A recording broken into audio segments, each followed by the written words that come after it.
much. We are back on Apex TV, and right about now, Tuliku Ayabas concert. Eyomwana mlenzi John Black.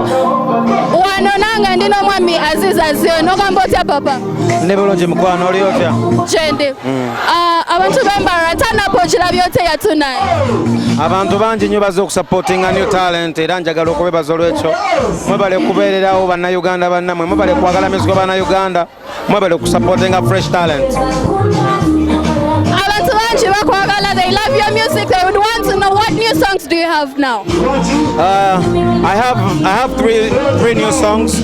Olumu baluyita Like I Do with Daddy Andre. Olabaluita Sweet Wakati, Olabaluita Gwen Songa. Videos zonna zafulumye. They are all out, they can find them on YouTube? Yes, basolo zifuna ku YouTube. Oba ne ku TV stations ezenjawulo.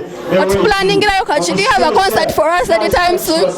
I think next year, because kati kuno mwaka guweddeko, we are already tuli mu December. Next year, kigenda kubeera kyakabe.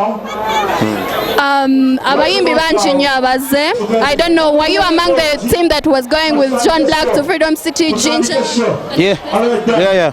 You've been going places. Sorry? You've been going places with him? Yeah. Nabaddewo kuva ku show yasoose ku Freedom City mpaka kwene ensembe y'Embarra. Okay. Omwana nga John Black okuvaayo nakuza talent here so fast, like in a blink of an eye, and he's out there making it.